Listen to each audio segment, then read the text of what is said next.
Hello everyone, and thank you for coming, and happy International Women's Day to all of you. Here in Hult, we've gathered here to talk about the topic of inspiring inclusion, and the discussion will center around inspiring inclusion in the PR field and how we have seen diversity improve, as well as how everything is revolving around women in the PR field. And for this reason, we've invited two speakers to come today. The first speaker is Colette Machado, who is a former BBC journalist and now a PR consultant.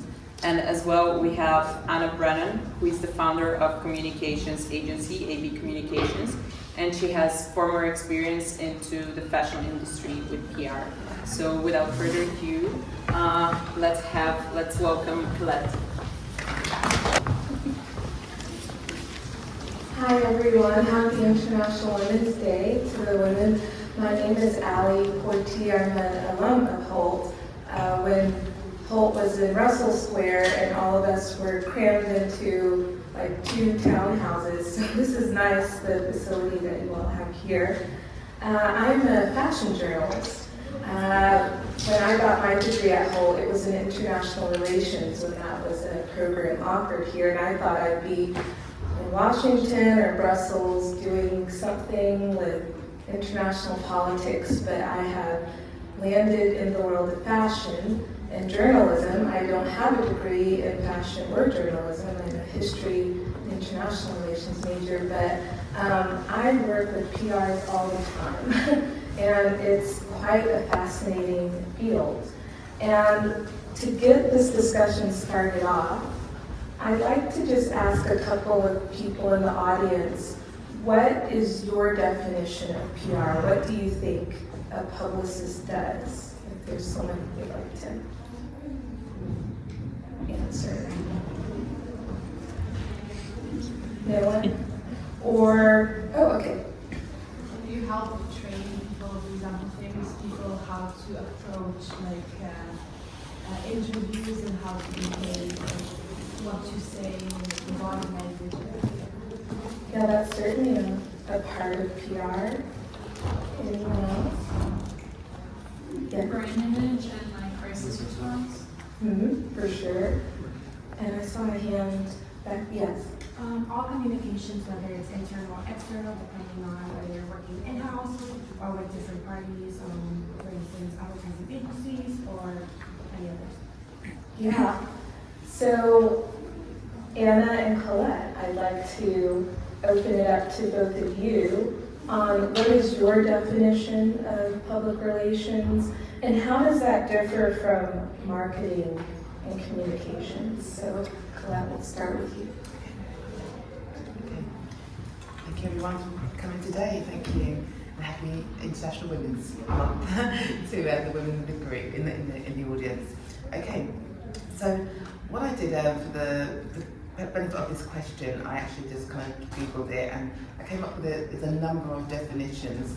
I just thought I'd read out a couple of them. And one of them was that it said, PR is managing how information about an individual or company is disseminated to the public. Another one, which I was quite convoluted, was it said PR is a strategic communication process that builds mutually beneficial relationships between organisations and their publics. So, in a way, there's actually a number of different definitions, and you know, those that gave the definition, you are all correct as well. But in short, and the way that I treat PR is that it's about getting you and your expertise, or your story, or your business in the media. So as PR consultants, as PR agency managers, you know, our role is to help get our clients into the media. In a way, that's a short definition. That's what I say PR is. Hi.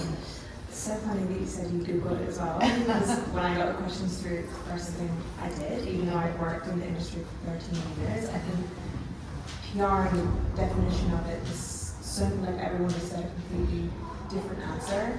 And for us specifically at the agency that I run is, for us it's really about storytelling, whether that's from our brands themselves, the designers, the stories they're getting across in their collections, or if they have a specific campaign, but it also touches upon everything that you said, whether that's a media training. Before any of our designers go into an interview, I will have all the questions. I would have made them answer them with me before they went through any interview. Also, crisis comes, we hope that we don't have to do a lot of that, but we do that as well. So for us, it's really about storytelling and the perception of our brands and our designers as a whole as well. Okay, so I'll speak louder. Okay. It's interesting when I talk to other journalists, especially in the fashion field. I don't mean this so negatively, but we don't like always working with PRs. We'd rather go directly to the brand or the in-house comms person. And we're like, why do we have to go through the PR? And then, if we go directly to the brand, then we get an email from the PR, like, please correspond with us, as opposed to going directly. And so, in both of your opinions, in that vein, why is PR a benefit? And for journalists like me who like to sometimes go around, why is that and why is and what's the protection there? So, the role of a PR agent, consultant, agency, we're there to protect our clients. So, protect them in a way whereby we want them to be seen in the best light. We want them and their business and their story and their expertise to be seen in the best light. So, if, for example, we have somebody like a journalist who who hasn't written the story yet, of course, we don't know what they're going to write about the client. So in a way, it's a little bit like sort of mollycoddling the client, kind of like, so there is that protection that we want them to be seen in the best light, so we feel that we have to sort of step in to make sure and manage the process. So, and it's all, and sometimes it's actually, it has worked out for the benefit of both, because sometimes the journalists will kind of go and they will have their own agenda, or they will know the kind of story that they want to write, but that may not be what we're working with that client to actually, to get into the media. They may have hired us to actually get a particular story or angle in the media. So if the journalist just goes ahead and does what they want and doesn't really liaise with us, then it doesn't really work. So yeah, I'd say it's kind of it's the role of the PR person is actually crucial in the whole process. And also, just from my experience in the fashion side of it, all of our designers are not trained or have PR experience. So there's always, we just finished Fashion Month there, there's so many things that in an interview, before they do an interview, I might remember, don't say this, don't say that, of things that are launching, and that we have a proper PR strategy about that. And because designers, they're in that creative space, they don't have their PR hat on, as per se, like I would do. And another thing that you were saying about kind of cutting the corners and going through the PRs, I guess we actually have that few people do that to us as well, and I'm like, okay. But I would say more because people think that they will get a quicker answer from the designer, or they could have a really good long-standing relationship with the designer. And I've had requests that will come directly to the designer, but I'll be in CC as well, and we would reply together. But I think what we really try and do is our relationships with journalists and press throughout the industry are so key that when they're thinking like, oh, I want to speak to Bora or Doesn't Matter, they know to come to us, and they're happy to come to us because they know us. We're a really accommodating team. We can get answers like that. Like today, for example, this morning, we were pitching for International Women's Day, and we had to get out quite fast because we only had assets last night. And all of these stories were planned weeks ago. It's because of our relationships with the journalists that we managed to get things up and live on publications within an hour. So yeah.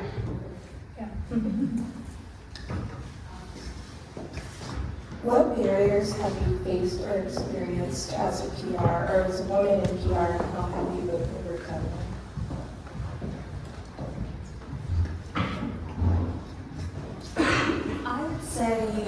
I've worked in PR for 13 years. I think at the very beginning, and everyone has this perception of fashion PR being kind of like the devil wears Prada. I would definitely say I've had those experiences before. I won't say where, in case any of you go to work there. I hope it's changed. But definitely, it's not a 9-to-5 job.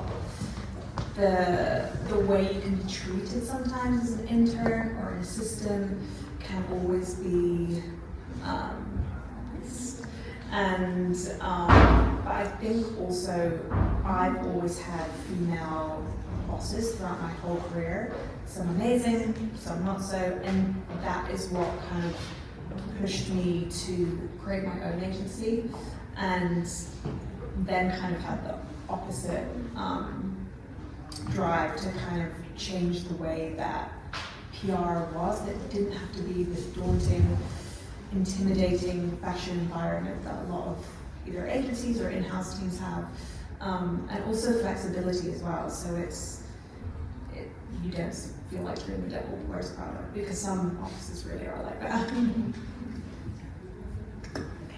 I gave the mic to first because I think your answer's going to be fuller than mine, because I've been working in PR for, I'd say about maybe 8-9 years, but the last 3 years is my sort of main PR experience. I've been working with an agency for the past 3 years. So for me, I wouldn't say at the moment, across those 3 years I've had any major challenges as a woman in PR. Most of our clients are men, actually, and they're sort of business owners, entrepreneurs, CEOs. So our role is to get them PR as well as speaking engagements, and it's been fine. I mean, they really trust us. They've worked really well with us, and whoever we've approached. So there's not really been any major challenges. So it's been kind of smooth sailing. Who knows what will happen over the next year or two? But at the moment it's pretty okay. Okay. You both worked for companies before going in, or Anna, before you launched your own agency and before you started working for the agency that you work at. Anna, do you feel that Michael Kors, because that's the brand that you work for, and Purple PR gave you the tools that you needed to learn PR and then go and launch your own agency? Yeah, definitely. I would say before Michael Kors, I worked in agencies. And Michael Kors was the first in-house role I had, and before that, it was only PR we were focused on. Whereas in-house, you kind of get to see the whole 360 campaign or view of everything that you're doing, from the buying side to then the buying has to align with the PR, so we're aligned on what products we're pushing, the messages we're pushing, and then also from a wholesale account, and we also, from Michael Kors, we looked after the whole of Europe and the UK. So yeah, it definitely taught me a lot about business in general, being in an in-house role. Purple was my role before I started my own agency in 2020, and definitely learned so much there, again, because we worked across the whole of the UK and Europe. I was fashion director there for almost 3 years, and working with a variety of different designers and working with huge teams. We had offices in New York, Miami, and London, so kind of having that width of kind of that work that we had to do really kind of made me realize that I wanted to do something on my own, and I felt that I had the level of expertise to do that. I have a different question. And Colette, you were at the BBC. Do you feel that being in a news agency gave you experience to understand PR and what it means to work with media? Yeah, most definitely. I think one of the sort of things I'd say is that, so as a journalist, I worked for BBC London, sort of covering the news desk, sort of online news, sort of breaking news stories and anything to do with London on a news level. So we would kind of always be getting press releases in our inbox, and so it could be the weekends, it could be during the week, it could be my night shift at 11 o'clock. And so our role was to actually look at that press release, and when there wasn't a breaking news story or any course of story we're working on, then obviously we're looking for stories, and sometimes. So the press release that came into the inbox, it got a look in if it was enticing, if it kind of grabbed our attention, if it had a great subject line, and after about the first paragraph, if it didn't really hit the spot, then it's next. So that kind of gave me the knowledge that when you're writing a press release, obviously that's what I do now. So I've been on the side, I've been a journalist and now been on the other side. So I know, of course, that when I write a press release, it's different styles to news writing, but it's almost a little bit of marketing there, a little bit of sales there. I've got to make sure that that story is as strong as it needs to be, because otherwise the journalists don't have a lot of time. So, they will look at the headline, look at the first 2 lines, and if it's not of interest, and it's like, not that it goes in the bin, but it's almost like, moving on to the next thing. So yeah, definitely the experience I got as a news journalist and getting lots of press releases, and also speaking to a lot of PR companies and people as well. So sometimes when they're trying to sell their story, and I've answered the phone, and of course I've got to kind of make sure, okay, is this really a story, or are you trying to sell me something for your client that actually, so again, yeah, so being on the other side was very, very helpful in terms of what I do now. Getting into some specifics, how does your day-to-day look? Like when you have a client that has a campaign, how are you helping them with their PR? How does that look practically?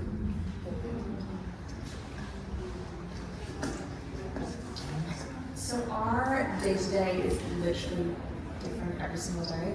We've just come out of Fashion Month for us. We did New York, London, and Milan. We had shows in New York, here in London, and then we see appointments in Milan. So for that month, what we do for our designers is we work across the UK and Europe for all of them. So that's having all the editors travel to New York, cover the show that's there, obviously attend the show, meet the designer. We then do that in London. For London, we're a lot more involved in terms of we help with the venue selection, we work with the production team, the seating of the show, build the seating chart to literally place people so the designer can approve the seating before the invites go out. And then kind of usually on a day-to-day outside of Fashion Week, we work with specific campaigns, whether there's a new collection launching, we pitch that out to press, whether that's long lead press or short lead press, newspapers, depending on what campaign it is. We also do a lot of events for our clients, so whether that's press dinners, influencer or talent dinners. We also do a lot of gifting as well, and dressing for VIP. So there could be a target list that our designer wants on the red carpet. We would go out to those stylists, check who they're dressing, check if it's appropriate for the brand, make sure we're sending stuff for them. So yeah, it's different every single day. Yeah, I mean, so we work with individuals and, sort of acknowledged earlier, CEOs, experts, and we also handle PR campaigns. The story that was out in the news this week, I think it was on Monday, the big story about the Church Commissioners Fund that's going to give the £100 million pot for because of slavery, and that was the company I work with, ESPR, and we handled that particular story. So in a way it would differ depending on whether it's an individual we're working with or a campaign like what I've just mentioned. So when it's an individual, we may, for example, be working with him or her for, say, a 6-month period. So at the beginning of the working relationship, it's about kind of understanding the client, understanding what their needs are, what about their business, what about them, what about their expertise do they want to get into the media. So understanding their key messages and making sure we're very clear on what they want to be putting across to the media. Asking them about their wish list, do they want to get into the Guardian, the Times, the Sky News, or is it a particular trade industry and trade press based on their expertise, so getting clear on that. And then we go away and we kind of work on things in the background ourselves and making sure we're doing our research, and then obviously it's about looking at the journalists that handle those particular outlets that they want to be in. So it's kind of a combination of beginning working with the client and understanding them, and then taking it away, and then us working in the background, and then liaising with the client on a weekly basis, and not necessarily on a daily basis, but something on a weekly basis, just to almost as well making sure that they're aware of what we're doing, and also checking in. And sometimes we found that clients, they're not very good at actually letting us know some kind of key stories that's happened, they could have won an award, and we speak to them the next week, and we say, oh, yeah, anything happening? Oh no, and we say, oh, on social media we saw that you won. Oh yeah. Like, okay, well, that would be good to tell us about, So sometimes we're looking for those stories, we're looking for those things. When it's a campaign, it's more like, it could be a 4 weeks or so. So we know there's a build-up. We know that on a particular day there's this big news announcement.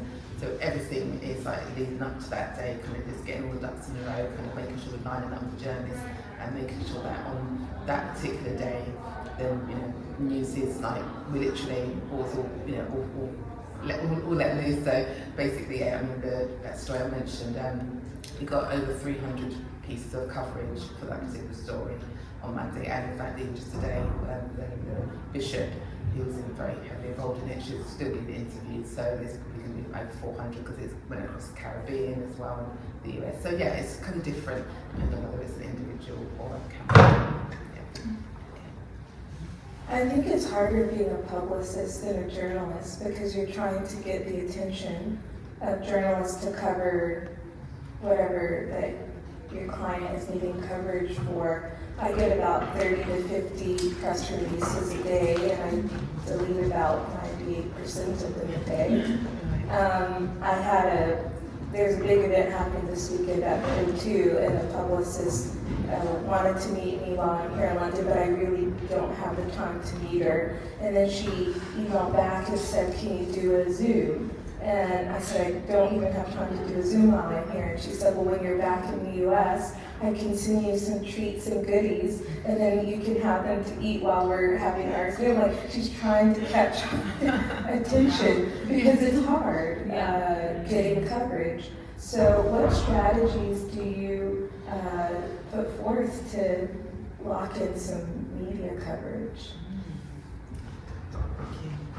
I think for myself and those that work within our agency, it's the relationship. So really kind of building the relationships with the journalists. So we know that when we've got a story to get into the media, and we know that we've got our kind of like our go-tos. So yes, it might be a story for a particular journalist on the Independent or the Guardian or the Telegraph.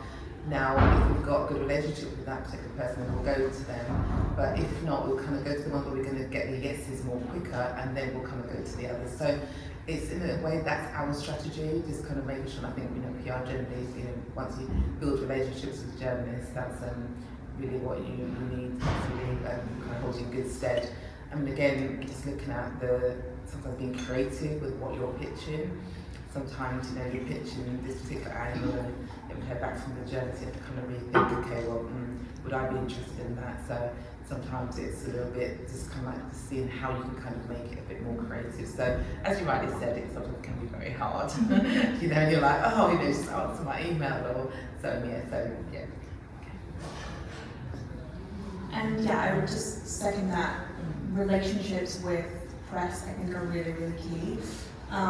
For me, anyway, when I started off as an assistant, I remember my manager at the time was like, take out all the assistants, take them all out for breakfast, get to know them all. And since I've grown in the industry, these fashion assistants who are at publications are now either fashion directors or editor-in-chiefs, because I've kind of gone along that journey with them. And even today, nothing in PR is guaranteed. We had a segment on ITV this morning that was pulled last minute. So that was a big piece of coverage that then didn't go live. So I literally had to scramble to get other pieces, and I was WhatsApping the editor I married there, and I was like, do me a favor, I need this live. And he literally did it within 2 minutes. So relationships are super, super key, but also I think the transparency with your client on what is achievable. I remember back when I was at Purple, it was a lot easier because you had the Purple name above you, but the expectations that would be expected of you of the coverage, or even lies that they used to say to get clients through the door, that they can get them on the cover of Vogue. I'm like, no, you can't. What are you doing? Why are you saying that? Whereas from the very start, when we either bring on a new client or there's a new campaign, we're very transparent on where we feel that would be placed. We have a lot of new business meetings that people come to us and they want to work with us, and I'm like, what is your wish list? Where do you see yourself? And they're like, we want a business feature in the FT. And if I think it's achievable based on what they've told me about the brand, then great. But 90% of the time, I'm like, no, I can't get you that. Unless you have real news, you're able to give financial figures. So I think that's another thing with PR. There's a lot of, you want to say more bullshit? There's a lot of bullshit around PR, whereas I try and shift through that so your client really trusts you. And like, I've pushed back with so many of my clients, and they appreciate that so much more because it's such a realistic view of how it goes. And you know, if there's a campaign that has a really strong messaging, really strong model imagery, then sure, it's going to fly. But if it's just a campaign with, you know, they haven't gone into real depth of what the campaign looks like, is it diverse body shapes, is it diverse skin types, like, if those things aren't taken into consideration, it just isn't going to do well, not in this current climate. So yeah, relationships and being transparent with clients on what is achievable, I think is important. Yeah, for sure. Being on the journalist side, I've been doing this for 4 years now, and there's some brands I've got a really good relationship with, so when they email and say, can you please get this covered, because I've got a relationship with them, I'm more apt to try and make that happen. Obviously, it has to be fair, and I try to, you know, treat all brands the same, not giving favoritism, but it does make a difference. And as sad to say, gifting can be a motivator. We do a lot of that.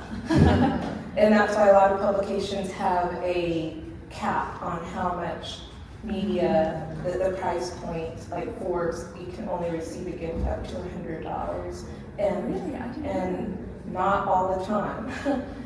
There's no oversight on that, but it's at least in the contract. So if you violate that, it's a reason for being let go. But and when I was at the Dior show last week, an Irish publication, they were giving out gift bags after the show with Miss Dior perfume, and she's like, yeah, I can't take it because it goes over a certain amount. So we just want to make sure that journalism is fair and they're not being buttered up to give coverage. My last question before maybe anybody in the audience has a question is, it is the theme of inclusion and diversity, this International Women's Day. So how do you feel that companies, maybe specifically from your experiences at PR or Michael or Michael Kors or at BBC, were they diverse and inclusive enough in the PR section? And do you take that with you in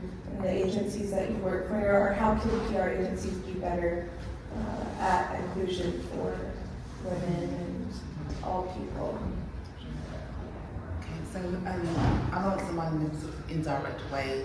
I think because as I mentioned, it's kind of really been the last 3 years I've been sort of in-house in a PR agency. I think I mentioned I've been across PR for about 7-8 years. What I was doing, even sometimes when I was actually a journalist, I was actually having my own PR clients. I worked a lot with women who wanted to kind of get their business into the media, so that was done on a freelance basis.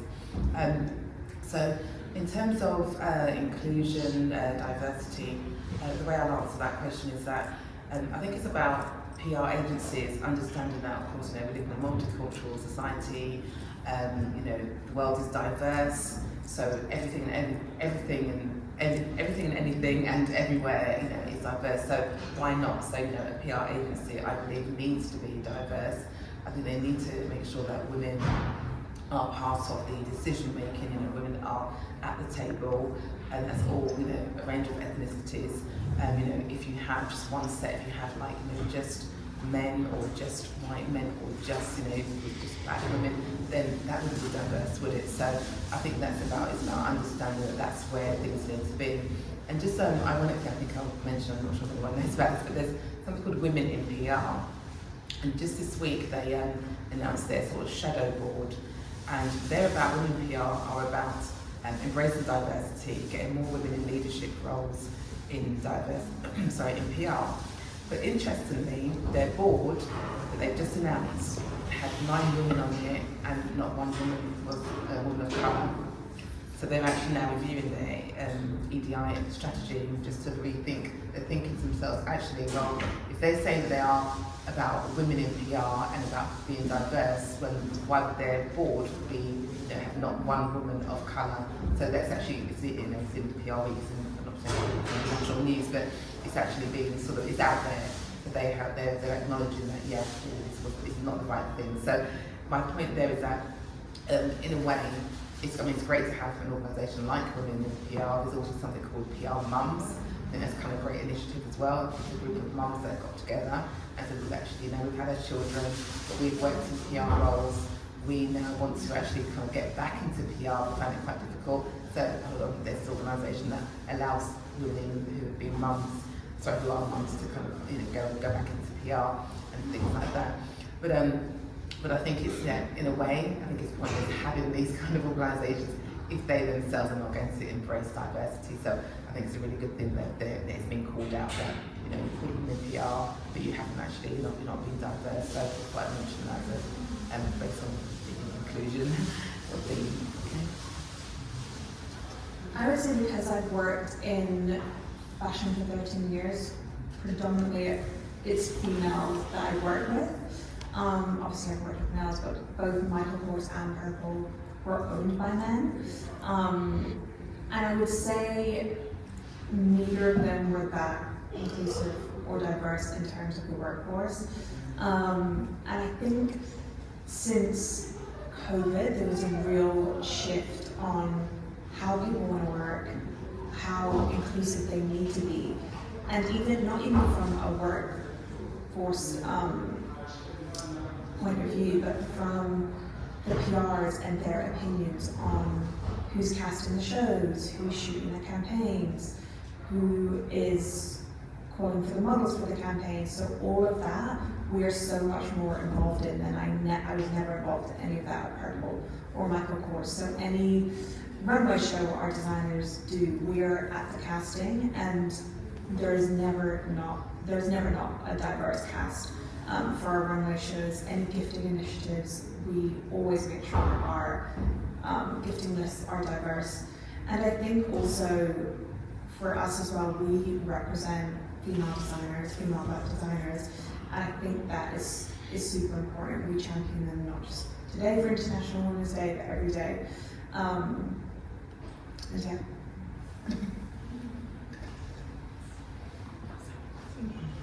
Are there any questions from anybody for these ladies? Please. I have a question for Anna. Since you work in fashion, my question was, do you actually also have a say on the collections? For example, what happened with Balenciaga maybe a year ago with the collection and everything and how it was handled? Or the designers just choose whatever they want and you have to adapt to it and put it in the public? As in the Balenciaga campaign or the parish, either, anyway, the shit show that they had. I don't know because I know from going back to my experience in Michael Kors, even as I was an assistant there to directors, in a house like that, you were literally a tiny clog in a huge machine. So I would say that the PR would have had no idea. I actually know the PR that did the Paris show, and they, I'm getting confused with the Kanye West show that was so inappropriate as well. The PR had no idea that he was going to do what he was going to do, and then she had to deal with the aftermath.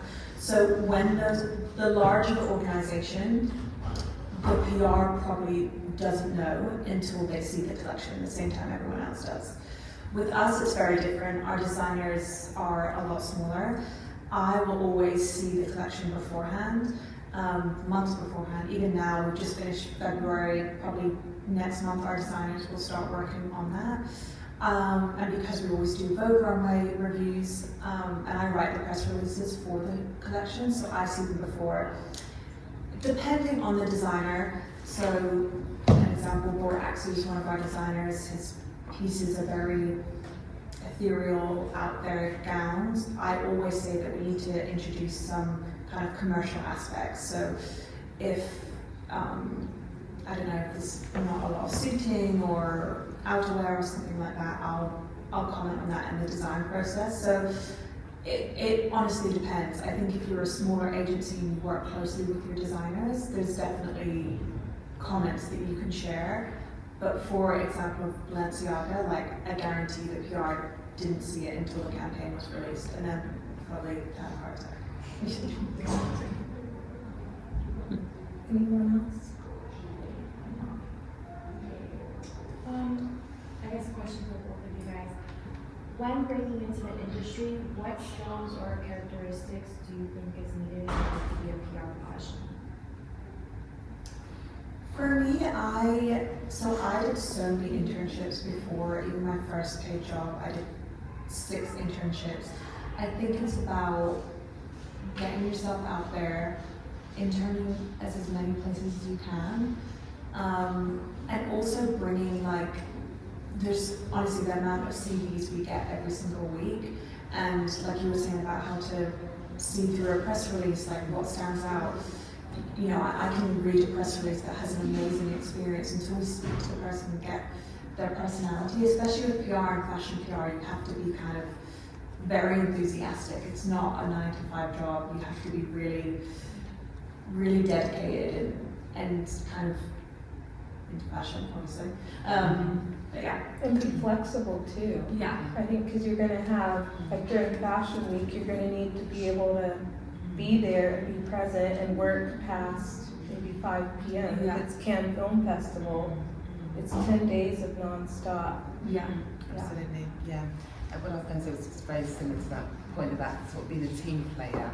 Yeah, so when you, if you're an intern or a new PR consultant within the company, what the founder of the company wants is you to know that they can rely on you. Like if, for example, they need to do something for a client, it may not be that was your role fully, but that needs to be done. So I think that's one of the skills I'd say is needed. To be sometimes kind of creative, sometimes to kind of come up with ideas and to have a sort of positive input into the team. So just in terms of your own thinking, it may be that you've got an idea and you think to yourself, maybe this is not a good idea. Well, you never know if it's a good idea or not if you don't say it. So sometimes it might be new, but you might be thinking, okay, I'll hold that back. But no, it's even if it's not taken up, that particular idea, then again, you sort of, it's putting you in a good light to kind of come up with those ideas.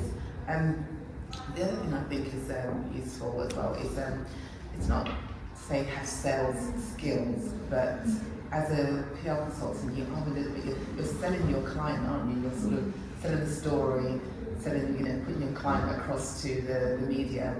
So again, and it's something that probably kind of comes with the experience rather than sort of going to the role and saying, well, okay, I've got to be this kind of real tough salesperson. It's not really that. It's just that you've got to know your client and be able to put them across in the best light to that particular journalist, whether it's in writing, in an email, or verbally. So again, it's a little bit of sort of, almost kind of, I think it's a sort of maybe indirect sales skills, but there's sort of stuff, that little kind of push that you need to have. It's not really, the role of a PR consultant is not just to know the client and to say, okay, to put in an email, they want the client to be featured, because journalists can see right through that. They are being approached that same day by so many other PR consultants. So you've got to kind of make your client stand out, and you've got to be enthusiastic about your client as well. So there's a few things, but a lot of it comes with experience rather than just knowing that you need to do straight away at the beginning. I would say probably a people person too. Yes, yes. Yeah, because it's all working with people. Yeah. Any other questions? Yeah. It's for Colette. Sorry, I might have missed it, but what was the transition like from being a journalist to a PR consultant, and what was the reason for the transition? Sorry, so I heard the first, thank you. I heard the first bit, what was the transition like? So I And just the said- reason. Oh, the reason Yes. why I went into it. Okay. The transition was, I guess, quite smooth, and I think because, so when I was at the BBC, I stayed up there for about 10 years, and when I was getting itchy feet, so I had my second son, who's now 14, so when I went back to work, I stayed for a year with him, but it's before so when he was 1 year old and he was going to nursery, so I got back to work after maternity leave, and that's kind of around the time I was thinking, kind of like, being here for 10 years, I wasn't really, I've never really been like a radio person or TV person, so I quite like writing.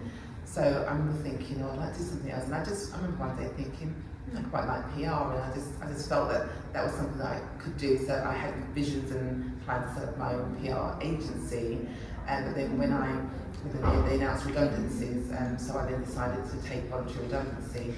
So it meant that I was now able to be offered my son, but I thought rather than kind of set up a PR agency and be offered him, I'll just kind of look after him a little bit. But that's when I started sort of seeing some PR clients and have my own clients. I tended to go to a lot of women's networking events. So I kind of, in a way, I just started saying to people, I've just sort of left journalism, I'm looking to go into PR. And they say, okay, what do you do, or what can you do for me, kind of thing. And so they kind of just were telling, almost like in a way, sometimes they were telling me what they needed, and so I said, yeah, I can do that. I can write press releases. I can help get you into the media. That's what I've been doing for the past 15 years or so. So it was that kind of like sort of quite slow transition.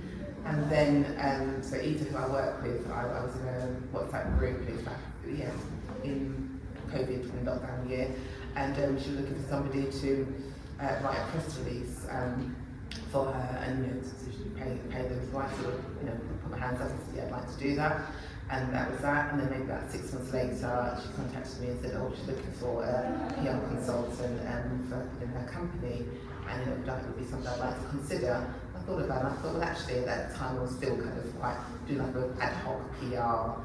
For women business owners, and I thought, something stable might be quite good. So so that's kind of what happened. So that was how it happened, and why it was. I thought it was just a nice I think it was a nice field to go into. I just kind of thought I like journalism, but I was fed up with journalism, but I think I was looking for something slightly different, and I think it just naturally. I think sometimes when you go into something, it happens quite naturally, doesn't it? You don't actually sometimes think, I want to definitely do that. It just it almost kind of came to me, and so that's kind of what happened. Is there anyone here interested in fashion, going into the fashion industry? Maybe. Okay. Yeah, I don't know if you would agree on it, but I would say the most stable job part of fashion might be PR. I think you're going to always have a job in that vein, and the good thing about fashion is that there's a place for everybody. So if you're a lawyer, that's a creative, there's a spot for everyone, but the salaries are not always stable for everyone. So in the journalism side, I would say maybe pick some other part of the fashion industry, because the pay is really bad. But the fun part of being the journalist is getting to go to all the different shows. So a PR, in-house PR for Valentino, they have to always be doing Valentino stuff, and it's nice being able to go to the different shows, or when it's Cannes or Venice Film Festival, going and seeing this actor, that actor, and it is a fun environment. But you want to make sure in fashion or in any industry that you're in a sustainable way to make money, because the years do pass, and before you know it, you'll be 35 like me, and you don't want to be living hand to mouth. I was sitting next to a journalist at the Izumi Aki show last week and she's in her 50s, and she wrote for very well-known publications, but she's living hand to mouth and going from hostel to hostel, living in Paris to try and, I want to say make it, but when you're 50 years old, there's decisions that you can make in your 20s and 30s to be wise about how you set up your career. You don't want to be 50 going from hostel to hostel. You want to have your own house and car and comfortable. Okay, so thank you all for coming and for giving of your time, and happy International Women's Day.